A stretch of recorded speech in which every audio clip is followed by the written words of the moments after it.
গতির ভর্তা প্রভু পৃষ্ঠ ঈশ্বর পুরুষোত্তম আব্রহ্মস্তম্ভ বিখ্যাত সদৃষ্টান্ত। আজকের করুণাময় গ্রুপ আয়োজিত প্রাতঃকালীন সৎসঙ্গে উপস্থিত প্রিয় পরমের পবিত্র পাঞ্জাধারী কর্মীবৃন্দ, ইষ্টপান দাদারা, ভক্তিমতী মায়েরা, ছোট ছোট ভাই ও বোনেরা, প্রত্যেককে দক্ষিণ দুর্গাপুর সৎসঙ্গ শ্রী মন্দিরের পক্ষ থেকে প্রীতি শুভেচ্ছা, স্নেহ ভালোবাসা ও জয় গুরু জানাই। এতক্ষণ আমরা সুরমূর্ছনার ভিতর দিয়ে প্রভুর গুণকীর্তন করছিলাম। এই পূর্ণ মাসে আমার প্রিয় পরম, আমার জীবন সর্বস্ব যিনি, তার আবির্ভাব মাসে আমরা সমবেত হয়েছি প্রাতঃকালীন সৎসঙ্গে। গঙ্গা জলে গঙ্গা পূজা আমরা করি। আসুন সে পূজায় বাক্য চয়নের ভিতর দিয়ে তার সেই গুণকীর্তন আস্বাদন করি।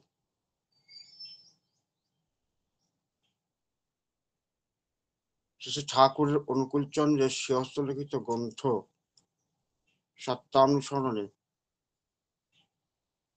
একটা বাণী আছে, বিস্তারে অস্তিত্ব হারাও কিন্তু নিভে যেও না, বিস্তারী জীবন বিস্তারী প্রেম। এই শব্দ কয়টা খুব সহজ এবং সরল, কিন্তু এর গভীরতা অতি ব্যাপক। বিস্তারে অস্তিত্ব হারাও, নিভে যেও না, বিস্তারী জীবন বিস্তারী প্রেম। আসুন শ্রী ঠাকুরের এই বাণীটার উপরে আমরা একটু নিজেদের ভিতরে আলাপ আলোচনা করি। এই পূর্ণ মাসে ভক্তের আহ্বানে এক নিশায় তার জীবন চালনার একটা অমোঘ নির্দেশ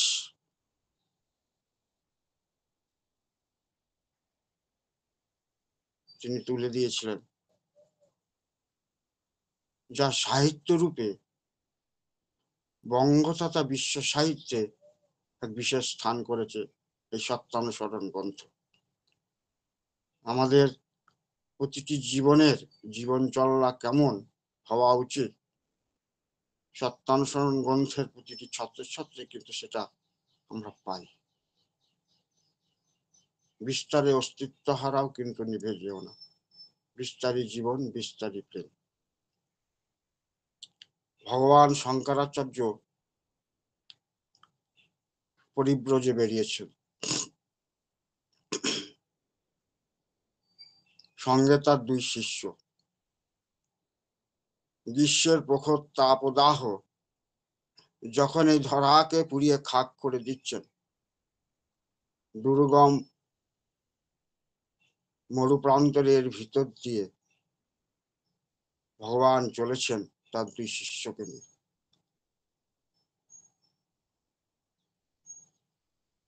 চলতে চলতে হঠাৎ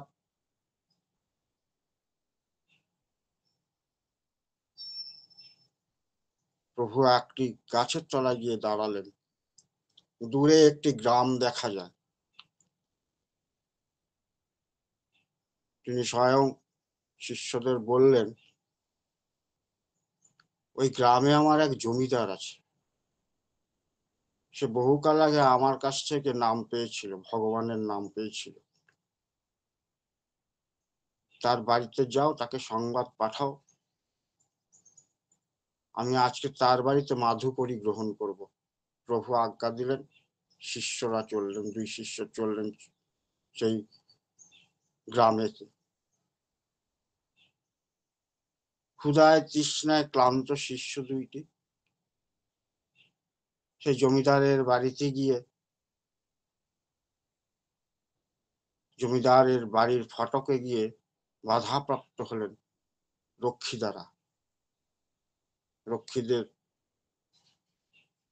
সবিনয় নিবেদন করে প্রভুর আগমন বার্তা খবর দিলেন। রক্ষীরা গিয়ে তার প্রভু অর্থাৎ সেই জমিদারকে বললেন, আপনার গুরুদেব আসছেন, তিনি অদূরেই অপেক্ষা করছেন। এই বার্তাটি তার দুই শিষ্য এসে দিয়েছে। বহুকাল বাদে ভগবান আসছেন, এই আনন্দে জমিদার আত্মহারা।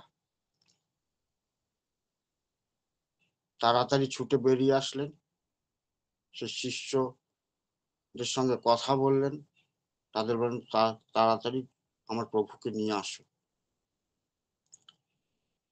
তখন সে শিষ্য তো বলছেন, আজ্ঞে আমরা তৃষ্ণায় কাতর হয়ে পড়েছি, আপনি যদি জলের ব্যবস্থা করেন, পান করে একটু শরীরটা জুড়াতাম, আবার এতটা পথ যেতে হবে। কাতর নিবেদন করলেন। জমিদার তার প্রত্যুত্তরে উত্তর বলেন, ওই দেখো পাশে কুয়া আছে, দড়ি বালতি লাগানো আছে, জল তুলে খেয়ে নাও, শিগগিরই গুরুকে আনার ব্যবস্থা করো।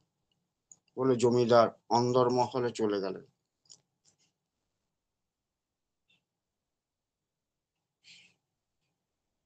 ভগবান শঙ্করাচার্য সেই শিষ্য সেখানে জল পান করলেন না। আবার সেই তাপদাহের ভিতর দিয়ে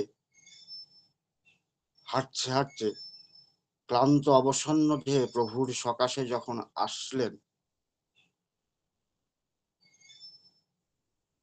তার ইষ্টদেবতার কাছে, তখন ভগবান শঙ্করাচার্য বলছেন, তোমাদের মুখগুলো এত বিষণ্ণ কেন, এত করুণ কেন?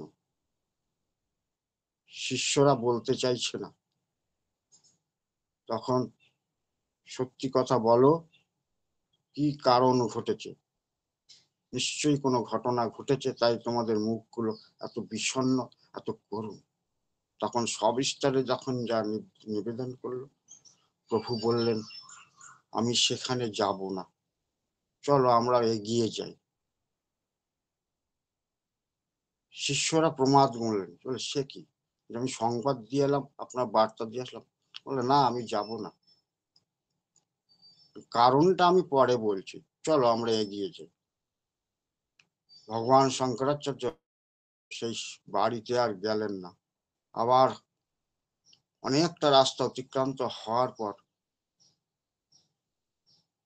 পা যখন চলে না, এই শরীর অবসন্ন হয়ে আসছে, প্রভু একটি গাছের তলায় বিশ্রাম করছেন। আর দূরে একটা গ্রাম দেখা যায়, বেশ দূরে। বললো, ওই গ্রামে যাও, ওখানে আমার এক শিষ্য আছে, দরিদ্র ব্রাহ্মণী, নিঃসন্তান। সেই ব্রাহ্মণের ঘরে গিয়ে কিন্তু খবর দাও, আমি সেখানে যাব, মাধুকরী গ্রহণ করব। শিষ্যরা সেই আগের মতন পুনরায় সেখানে গেলেন। ব্রাহ্মণ বাড়িতে না, তিনি ভিক্ষা আবৃত্তি করতে বেরিয়েছেন। ব্রাহ্মণী একা বাড়িতে, পরনে তার শতচ্ছিন্ন বস্ত্র, অপূর্ব সৌম্যকান্তি, রূপবতী সেই ব্রাহ্মণী, যেন প্রকৃতি তাকে যেন ঢেলে সাজিয়েছে। আর গৃহ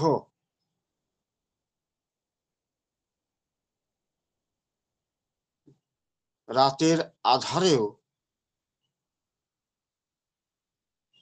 ঘরের ভিতর থেকে আকাশ দেখা যায়, এমনই দৈন্য দশা সেই গৃহর। সেই শিষ্যদয় যখন সে ব্রাহ্মণী মাকে গিয়ে বললেন, মা গো, তোমার প্রভু আসতে চাইছেন তোমার বাড়িতে। ব্রাহ্মণী এই সংবাদে আত্মহারা হয়ে পড়লেন। মাটির দেওয়াল, মাটির মেঝে, পাশে একটি ছোট্ট চাটাই পড়ে আছে। সে চাটাইটা ঝেড়ে পুছে সামনে পেতে দিয়ে বললেন, প্রভু আসবেন, খুব আনন্দের কথা, কিন্তু আপনাদের মুখগুলো তো শুকিয়ে গেছে। এই তীব্র তাপদাহে আপনাদের দেহ অবসন্ন, ক্লান্ত, পরিশ্রান্ত। আপনারা আসন গ্রহণ করুন। তারপর সে মাটি পদপক্ষালন দ্বারা সেই শিষ্যদের পরিচর্যা করলেন।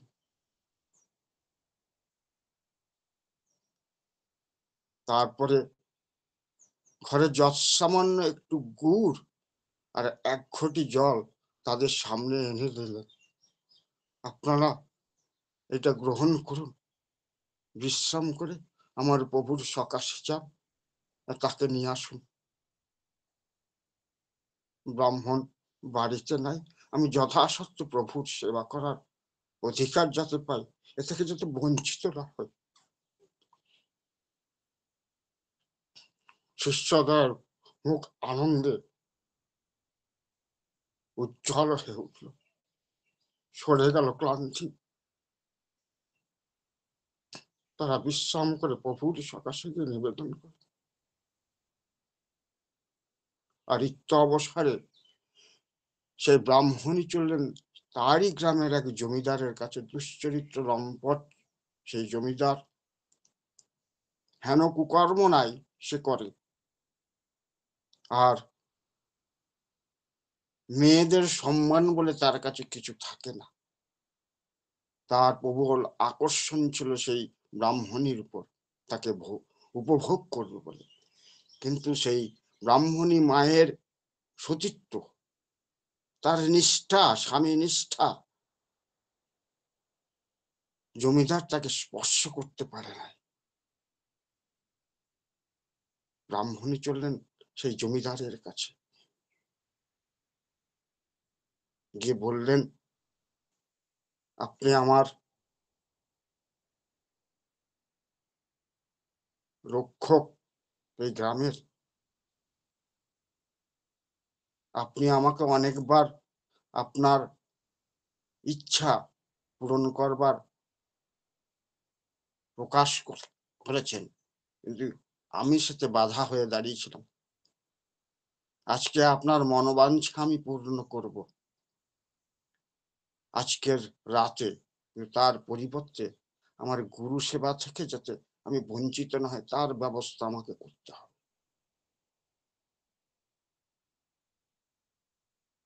বিস্তারে অস্তিত্ব হারাও, কিন্তু নিভে যেও না। বিস্তারী জীবন, বিস্তারী প্রেম। ঘটনাটা খুব ভালো করে শুনবেন, অনুধাবন করতে হবে আমাদের।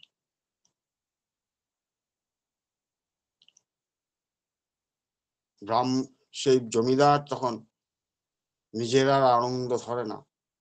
আমি যা আশা করি নাই, আজকে উপযাচিত হয়ে সেই আশা আমার পূরণ হতে চলেছে। তিনি শর্তে রাজি হলেন। তিনি সমস্ত আয়োজন করলেন ভগবান শঙ্করাচার্যের সেবা কার্যের জন্য।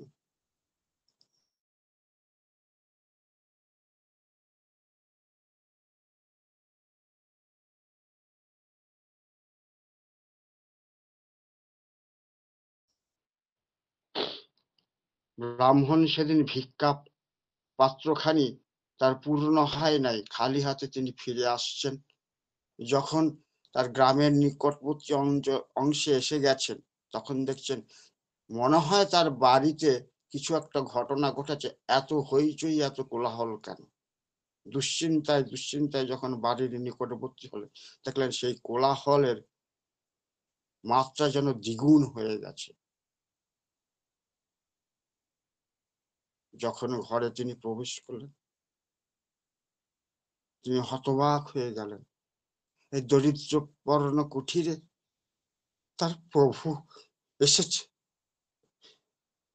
দয়া করে তিনি দর্শন দিয়েছেন। আমার জীবন ধন্য। কিন্তু কিভাবে সম্ভব এই আয়োজন?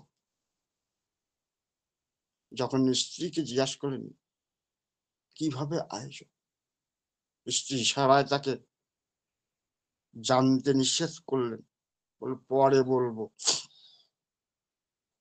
এখন তুমি হাত পা ধুয়ে এসো, আমরা স্বামী স্ত্রী দুইজনে একত্রে প্রভুকে প্রণাম করব। ব্রাহ্মণ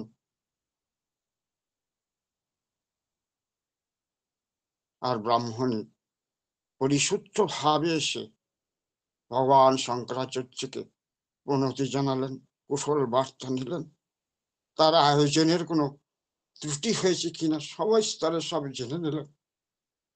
ভগবান বললেন, বৎস, আমি খুব খুশি হয়েছি, আনন্দিত হয়েছি, তোমরা সুখী হও। প্রভুর কাছে, আমার প্রভুর কাছে এই প্রার্থনা করি। যথাসময়ে দুই শিষ্যকে নিয়ে ভগবান শঙ্করাচার্য সে স্থান পরিত্যাগ করলেন। এদিকে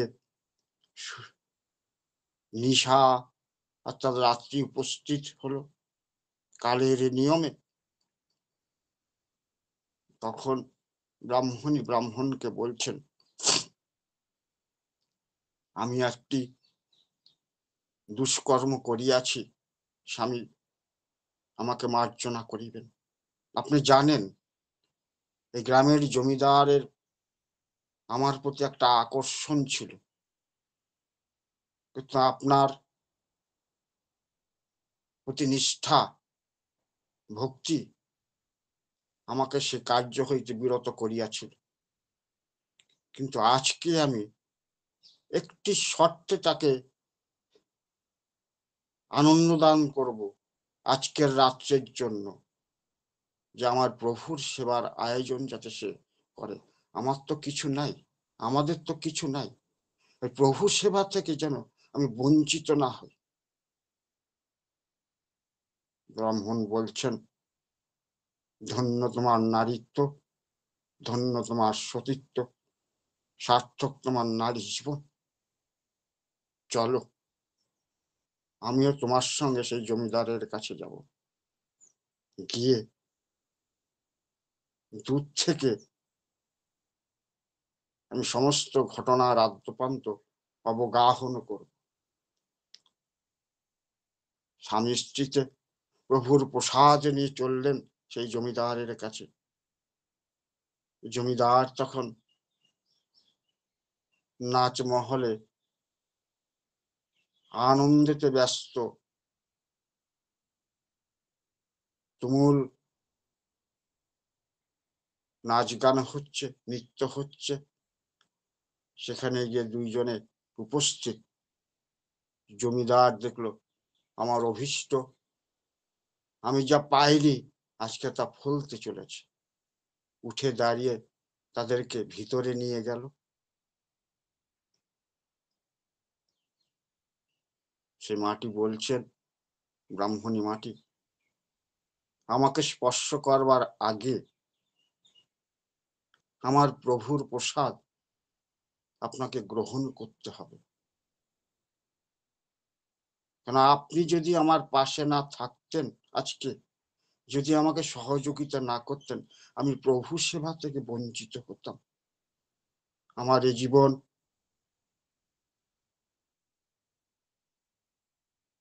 প্রভুর দয়ার, প্রভুর আশিস থেকে আমি বঞ্চিত হতাম।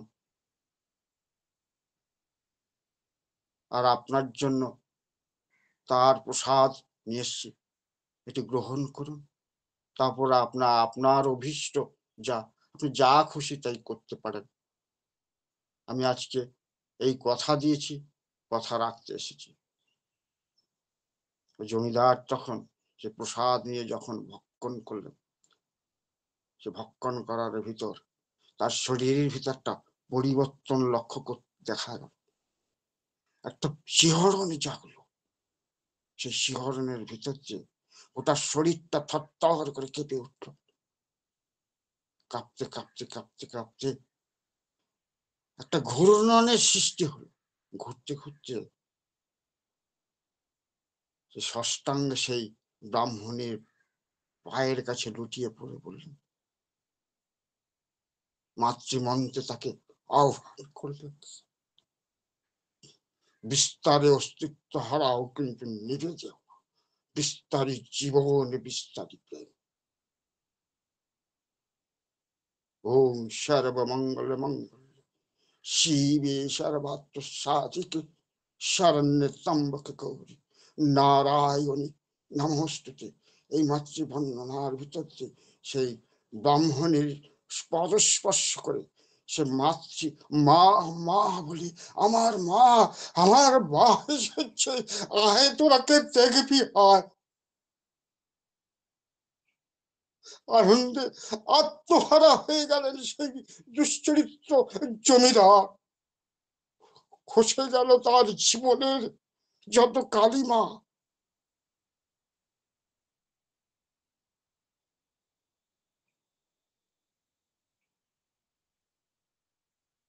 সমস্ত পাপ ধুয়ে মুছে ওই মাতৃবন্দনার ভিতর দিয়ে তার নিরসন হলো।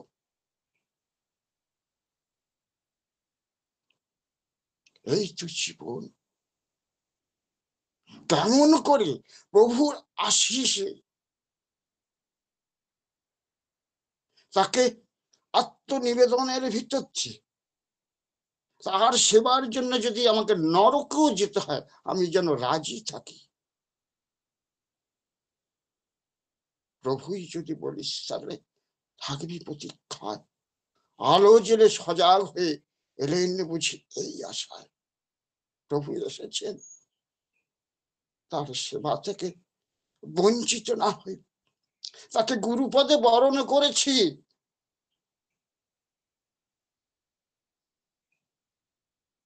মানুষের প্রতিকৃতিতে তো সিংহাসনে রাখা যায় না, তিনি তো ভগবান নয়। এই ধারণা এখনো আমাদের ভিতরে রয়েছে। তিনি তো মানুষ। কি করে ভগবানের পাশে সিংহাসনে তাকে প্রতিষ্ঠা করি?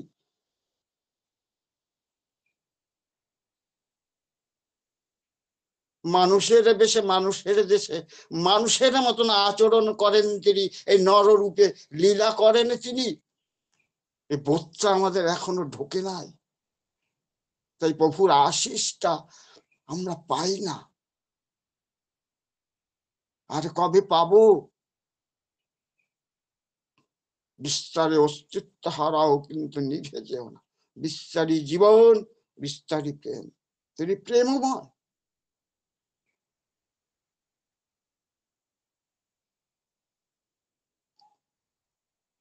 যদি প্রভুর সেবা করতে যদি আমাকে নরকেও যেতে হয়, তাতেও যেন আমি রাজি থাকি। এই ঘটনা পরম্পরা কিন্তু তাই বলে। তাই একটা দুশ্চরিত্র জমিদারকে তার আত্মজীবনের বলিদান দিয়ে কিভাবে মানুষের মতো মানুষ করে তুলল। বিস্তারী প্রেম। কিন্তু নিভে গেল না সেই ব্রাহ্মণী।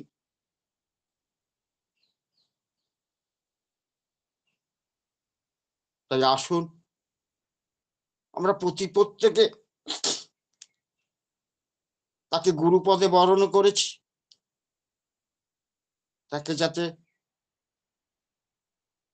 সেইভাবে নিয়ে আমরা চলতে পারি। তিনি যেমনটি বলেছেন তেমনটি যেন আমরা চলতে পারি। তার দয়ার পরশ থেকে যাতে আমরা বঞ্চিত না হই, এই প্রার্থনা করি প্রভুর রাতুল রাঙা চরণে। আমার আরে জড়তা নেই, আমি আরে ভীরু কাপুরুষ নেই, আমি আর তোমাকে ভুলে নরকের দিকে ছুটে যাব না, আর তোমার জ্যোতির দিকে পিছন ফিরে অন্ধকার অন্ধকার বলে চিৎকার করব না। বাবুলদা ধ্বনিটা দিয়ে দেন, তারপরে আমি কন্টিনিউ করছি। জয় গুরু। জয় গুরু। ধ্বনি এবং প্রতিধ্বনি দেওয়ার জন্য সবিনয় অনুরোধ করছি ছত্তিশগড় থেকে আমরা শ্রদ্ধা ভাজন, শ্রদ্ধা তপন ঢালি দাদা এবং শ্রদ্ধা পুষ্প ডালিমা। তপন দা জয় গুরু। জয় গুরু দাদা, জয় গুরু। জয় গুরু। দিচ্ছি। वन्दे पुरुषोत्तमं वन्दे पुरुषोत्तमं वन्दे पुरुषोत्तमं वन्दे पुरुषोत्तमं वन्दे पुरुषोत्तमं वन्दे पुरुषोत्तमं परम प्रेममय श्री ठाकुर अनुकूल चंद्र जी की जय परम प्रेममय श्री ठाकुर अनुकूल चंद्र जी की जय परम प्रेममय श्री ठाकुर अनुकूल चंद्र जी की जय परम राधा जगत जननी श्री बड़मा की जय परम राधा जगत जननी श्री बड़मा की जय परम राधा जगत जननी श्री बड़मा की जय परम पूज्य पाद श्री बड़दा की जय परम पूज्य पाद श्री बड़दा की जय परम पूज्य पाद श्री बड़दा की जय परम पूज्य पाद श्री आचार्य देव की जय परम पूज्य पाद श्री आचार्य देव की जय परम पूज्य पाद श्री आचार्य देव की जय सत संग की जय सत संग की जय सत संग की जय वंदे पुरुषोत्तमं वन्दे पुरुषोत्तमं वंदे आर्जुपितृं वन्दे आर्जुपितृं वंदे मातृवर्गं वन्दे मातृवर्गन् वंदे अहं किष्टदैवतं वन्दे अहो किष्टदैवतं वंदे पुरुषोत्तमं वन्दे पुरुषोत्तमं वंदे वन्दे पुरुषोत्तमं पुरुषोत्तमं वंदे वन्दे पुरुषोत्तमं पुरुषोत्तमं परम प्रेममय परम दयाल श्री ठाकुर अनुकूल चंद्र जी की जय जय गुरु জয় গুরু জয় গুরু দাদা এবং মাকে জয় গুরু। খুব সুন্দর করে ঠাকুর বাড়ি থেকে এসে পূর্ণ সার্জ নিয়ে আজকে ধ্বনি এবং প্রতিধ্বনি দিলেন। প্রভুর আত্মোচ্ছনে আপনাদের পারিবারিক সুখ শান্তি ইষ্টময় জীবন মঙ্গলময় জীবন প্রার্থনা করি। ভালো থাকুন, সুস্থ থাকুন, সুন্দর থাকুন, ঠাকুরময় থাকুন। জয় গুরু। সদ্য নেত্রী রাজা জয় গুরু। জয় গুরু। জয় গুরু। বাংলা 1314 বঙ্গাব্দ শ্রী শ্রী ঠাকুর সকাশে এলেন শ্রী শ্রী ঠাকুরের প্রিয় অত্যন্ত প্রিয় দুর্গানাথ সান্যাল। দীর্ঘ জ্বর ভোগের পর তার এক নতুন উপসর্গ দেখা গেল, আমেশা, রক্ত আমেশা, তীব্র রক্ত আমেশায় তিনি ভুগছেন। ডাক্তার দেখাচ্ছেন, কোন রকম কোনরূপ ফল হচ্ছেন না। বহু ডাক্তার দেখিয়েছেন, কোন রকম ভাবে তিনি তার সুরাহা বা নিরাময়ের কোনো দিক দেখতে পাচ্ছেন না। আত্মীয় পরিজন বন্ধুবর্গের পরামর্শে সেই নাজিরপুর থেকে তিনি চলে এলেন বাবা ধামে, অর্থাৎ বৈদ্যনাথ ধামে। হত্যে দিয়ে পড়লেন বৈদ্যনাথ ধামে। এইভাবে বেশ কিছুদিন চলার পর তিনি স্বপ্নাদিষ্ট হলেন বাবা বৈদ্যনাথের দ্বারা। বললেন, তুই যেখান থেকে আসছিস তোর বাড়ির কাছেই এক মহামানব আছে, তার কাছে যা, সেখানে তোর নিরাময়ের ব্যবস্থা হবে। তিনি ফিরে এলেন নাজিরপুরে। তিনি জানতে চাইলেন সেই মহাপুরুষটি কে। ঘটনাচক্রে তিনি জানতে পারলেন তারই পার্শ্ববর্তী গ্রামে হিমায়তপুরে অনুকূল চন্দ্র চক্রবর্তী বলে একজন আছেন।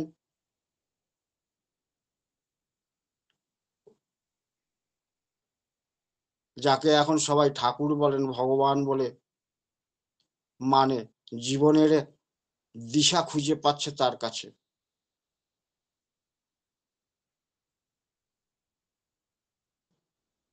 পরবর্তীতে তিনি বাড়ি পৌঁছে শ্রী ঠাকুরের সঙ্গে দেখা করবার জন্য তিনি প্রথমে গেলেন কাশীপুরে। সেখানে অনন্ত মহারাজের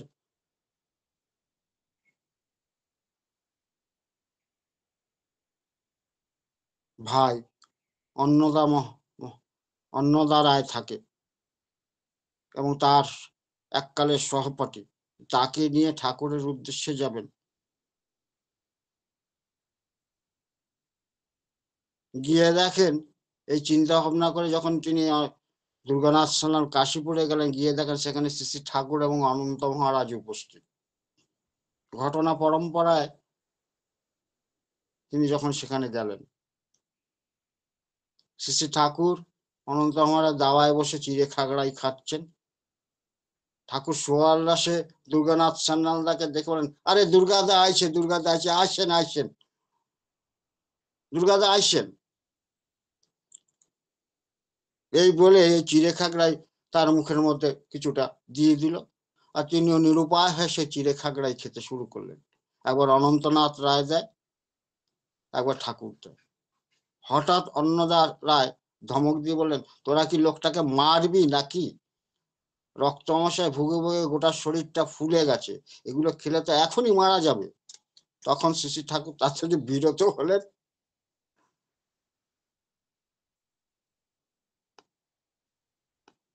পরবর্তীতে শ্রী শ্রী ঠাকুরের সঙ্গে তিনি যখন ঠাকুর বাড়ি আসেন এবং অনন্তনাথ মহারাজের সঙ্গে দীর্ঘ আলাপ আলোচনার ভিতর দিয়ে শ্রী শ্রী ঠাকুরের মহিমা, সদ্গুরু দীক্ষা গ্রহণ, নানা বাক্যালাপের ভিতর দিয়ে যখন তারা একটা সিদ্ধান্তে আসতে চাইছেন, সেই সময় দুর্গানাথ সান্যাল বললেন, আমি তো কুলগুরুর দীক্ষা নিয়েছি, দ্বিতীয়বার কি দীক্ষা নেওয়া যাবে? যাবে তো না। অনন্তনাথ রায় বলেন, চলেন ঠাকুরের মার কাছে যাই, ঠাকুরের কাছে যাই। সেখানে গেলেন। হঠাৎ শ্রী ঠাকুর তার মাতৃদেবীকে বললেন, মা, দুর্গানাথদা না খেয়ে খেয়ে সারা কাম বাজাইছে, না খেয়ে খেয়ে এই অবস্থা হয়েছে, তুই একটু দুর্গানাথকে ভালো মন্দ করে খাওয়াতো। পুত্রের আহ্বান, মাতৃদেবীও রাজি হলেন, কেন আত্মীয় পরিজন, বন্ধু বর্গ, শিষ্য প্রশিষ্য যারাই আসতেন, মাতা মনমোহন দেবী নিজে হস্তে সেবা দিতেন। ভালো মন্দ একেবারে চব্যচস্য লেজ্জপেয় উপঢৌকন সহকারে দুর্গানাথ সান্যালকে মাতৃদেবী খেতে দিয়েছেন। তিনিও আনন্দে আত্মহারা হয়ে তা ভক্ষণ করছেন। এইভাবে দীর্ঘদিন চলার পর তার আমেষার রোগ আস্তে আস্তে কমে গেল। ডাক্তাররা প্রমাদ করলেন, এইভাবে যদি খাওয়া দাওয়া শুরু করে এই রোগ, এত লোক তো মারাই যাবে। তখন দুর্গানাথদা বলছেন, আমি তো আপনাদের বহু কথা শুনেছি, আপনারা যা যা বলেছেন তাই তাই করেছি, কিন্তু আমার রোগ তো সারে নাই। অতএব শ্রী শ্রী ঠাকুর এবং মাতা ঠাকুরানী এখন যা বলবে তাই শুনবো, আপনাদের কথা শুনবো না। এই যে বিস্তারে অস্তিত্ব হারও নিবেছে, তার প্রতি অগাধ বিশ্বাস। আস্তে আস্তে তিনি ভালো হলেন, সেই রোগ থেকে মুক্তি লাভ করলেন, কিন্তু তিনি দীক্ষা তখনও নেন নাই। পরবর্তীতে তার 10-12 দিন বাদে যখন দুর্গানাথ সান্যালদা তার বাসভবনে আছেন, হঠাৎ একদিন রাত্রি 2:30টার সময় ঠাকুর এসে হাজির। ও দুর্গানাথ দা বাড়ি আছেন নাকি? অত রাত্রিরে ঠাকুরকে দেখে দুর্গানাথ সান্যাল অবাক হয়ে গেলেন, ঠাকুর কোথার থেকে আসলো? তার সঙ্গে অনেক গল্প, অনেক হাসি ঠাট্টা মস্করা। সাধারণত শ্রী ঠাকুর অনন্ত মহারাজ যেহেতু বয়সে বড় ছিলেন, দুর্গানাথ দা তাদের সামনে তামুক খেতেন না।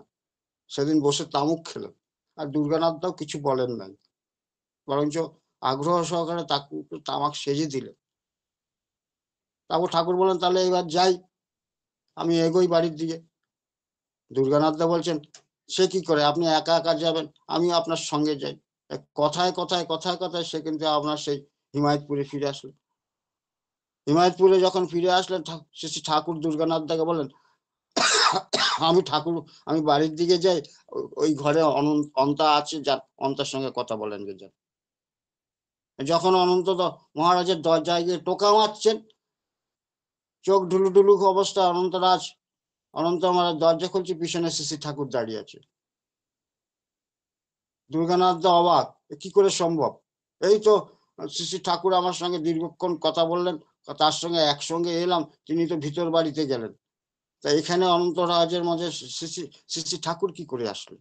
তিনি তো গেলেন ভিতর বাড়ির দিকে। তিনি অবাক। শ্রী ঠাকুর বলে, আপনি কে? আপনি তো আমার সঙ্গে এলেন সেই নাজিপুর থেকে, তা আপনি এখান থেকে অনন্ত অনন্ত অনন্তর কাছ থেকে কি করে আপনি একসঙ্গে বেরোলেন?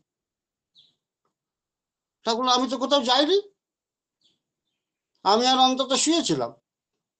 কিরে অন্তত, তাই না? অনন্ত বলে লাগছে হ্যাঁ দুর্গানাথ দা, ঠাকুর আর আমি তো দুইজনে শুয়েছিলাম। ঠাকুর কখন গেলেন আপনার বাড়ি? দুর্গানাথ সাল্লাম তখন ঠাকুরকে আর অনন্ত মাসকে বগল দাবা করে ঠাকুর যেদিকে যে ঘরের দিকে আছে সেদিকে ঘরে গিয়ে দেখে নিশুতি রাত, নিঝুম ঘর, কোথাও কেউ কিচ্ছু নাই। তখন তার বুঝতে বাকি রইল না শ্রী শ্রী ঠাকুর অনুকূল চন্দ্রকে। তিনি তার পায়ের পর আছাড় খেয়ে বলেন, ঠাকুর তুমি দয়া করো, ঠাকুর তুমি দয়া করো, আমার তোমার চরণে স্থান দাও। ঠাকুর বলেন মার কাছে যাই, চলেন, মায়ের দীক্ষা দেওয়ার অনুমতি আছে। তখন মাতৃদেবীর কাছে গেলেন, গিয়ে কাতর বিনতি প্রার্থনা করলেন, মা আমায় উদ্ধার করো, তোমার এই অভন সন্তানকে আমি বুঝতে পারি নাই। মাতৃদেবী এসে বললেন, তাহলে বুঝ হলো, বস। মাতা মনমোহনী দেবী তাকে সৎপন্থে দীক্ষিত করলেন। এইভাবে বেশ কিছুদিন চলছেন, তিনি নামে বিভোর হয়ে আছেন। একদিন রাত্রি 2:30টার সময় তিনি নামে বসেছেন তার বাড়িতে নাজিরপুরে। নামের তন্ময়তার ভিতর তিনি ডুবে গেছেন। পারিপার্শ্বিকের কোনো চাপ তাকে স্পর্শ করতে পারছে না, কোনো শব্দ, কোনো কোলাহল তাকে অধিগত করতে পারছে না। কিন্তু হঠাৎ দেখা গেল সে নামের তীব্রতা আস্তে আস্তে কমতে কমতে শূন্যতে দাঁড়িয়ে গেল। পারিপার্শ্বিকের সে শব্দ কোলাহল তার কানে প্রবেশ করলো। তখন তিনি মনোযোগ সহায়তার সেই কোলাহল, সেই ক্রন্দনকে তিনি উপভোগ করতে লাগলেন। এটা কোথা থেকে হচ্ছে, কিভাবে হচ্ছে অনুধাবন করে তিনি জানলেন তার 3টি সন্তান ছিল, তারা উচ্চস্বরে ক্রন্দন করছে, তার স্ত্রী সেই ছেলেগুলোকে প্রহার করছেন।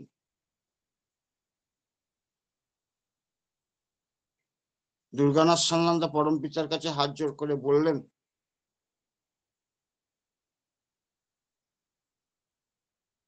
এই ক্রন্দন ধ্বনি তখন যার কানে প্রবেশ করলো, তার নামের ব্যাঘাত সৃষ্টি করলো।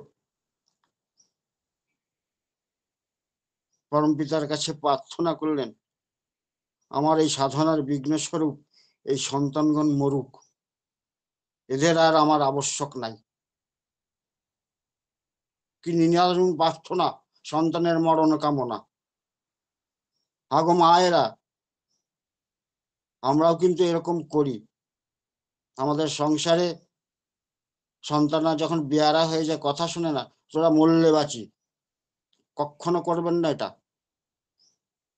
কথায় কথায় হয়তো পাড়াপতির সঙ্গে ঝগড়া হচ্ছে, তোর মরণ হলে বাঁচি,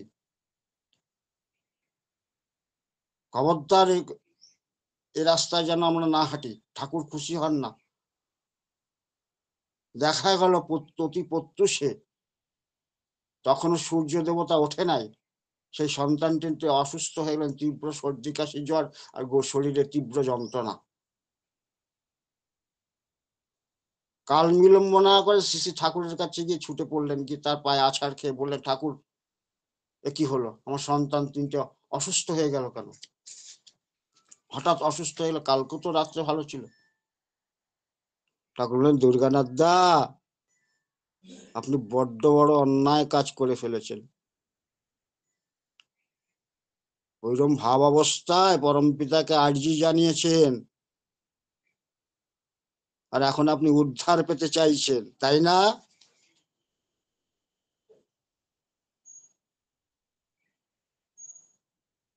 আপনার পারিপার্শ্বিক, আপনার নিকটতম যা, সেটা আপনার পরম পিতার দান, আর তাদের মৃত্যু কামনা চান।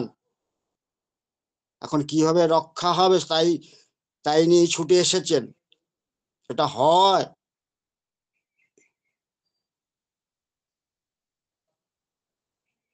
তখন দুর্গানাথ নিজের অপরাধ বুঝতে পেরে ঠাকুরের পা ধরে ক্ষমা চাইতে লাগলেন। রক্ষা করার উপায় কি, প্রার্থনা জানালেন। শ্রী ঠাকুর বললেন, দাদা পরম পিতার নখর যখন আর্জি জানিয়েছেন তখন তিনি কিন্তু সন্তান লইবেনই কি লইবেন, এর অন্যথা তিনি করিবেন না।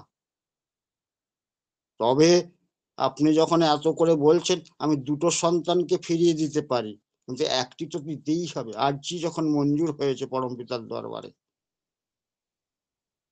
আনন্দ দুর্গানাথ দা বারবার ঠাকুরকে কাতর মিনতি জানাচ্ছেন। সর্বশেষে শ্রী ঠাকুর বললেন, সর্বকনিষ্ঠ সন্তানটি অল্পকাল লালন পালন করিয়াছেন, ওইটি যদি পরম পিতা লন তাহলে কি আপনার ব্যথা কম লাগবে, কারণ তার সঙ্গে আপনার আলাপ পরিচয় ঘনিষ্ঠতা অল্প দিনের, তাই ওইটিই যাক। ঠাকুর বিধান দিলেন।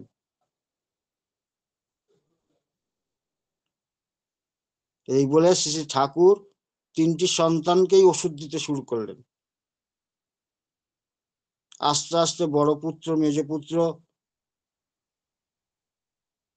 সুস্থ হলেন, কিন্তু সর্বকনিষ্ঠ পুত্র আর সুস্থ হতে পারল না।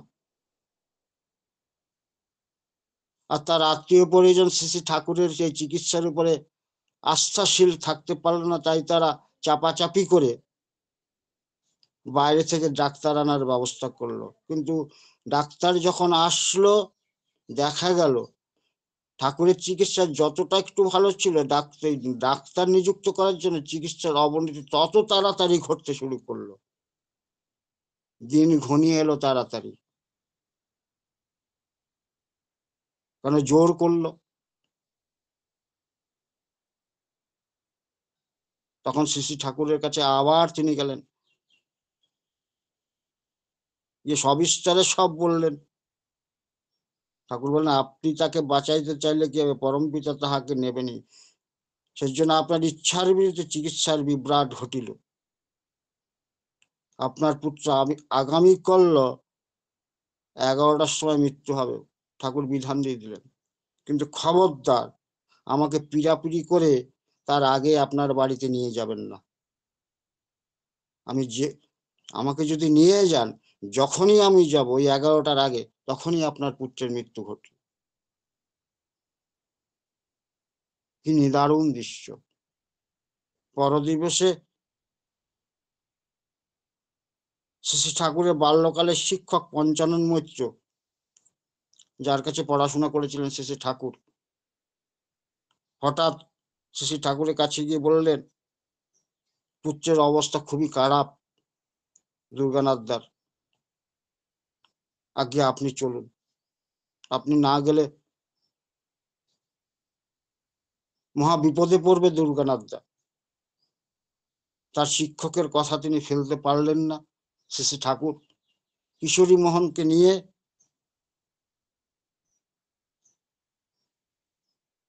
সে দুর্গানাথদার নাজিরপুরের বাড়িতে যান।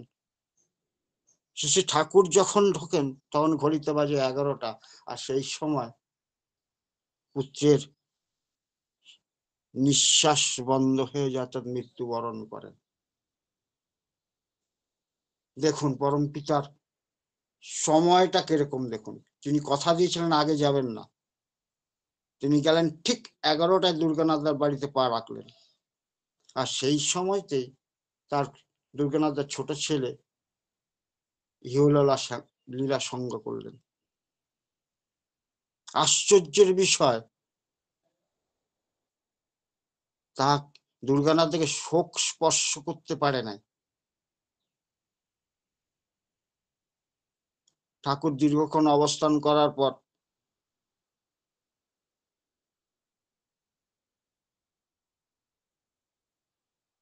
সেখান থেকে চলে আসলেন। পরে পরে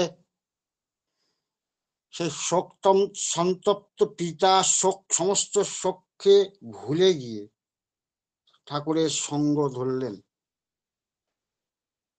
তিনি ঠাকুরের কাছে আছেন, হঠাৎ বিরুদা একদিন এসে তাকে জড়িয়ে ধরে বললেন, বিরুদা, দুর্গানাথ দা, আপনি দেবতা নাকি? আপনি তো দেবতা, আপনার চেহারায় শোকতাপের কোনো চিহ্ন লেশ মাত্র নাই। আর ওখানে যান, শ্রী শ্রী ঠাকুরের অবস্থাটা গিয়ে দেখুন। আপনার বাড়ি থেকে আসার পর সে আহার নিদ্রা সব ত্যাগ করে ক্রমাগত কেঁদে চলেছেন।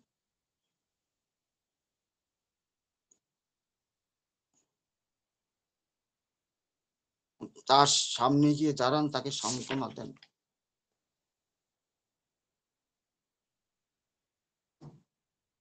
আজকে এই পর্যন্ত থাক। জয় গুরু। বিস্তারে অস্তিত্ব হারাও কিন্তু নিভে যেও না। বিস্তারী জীবন, বিস্তারী প্রেম। জয় গুরু।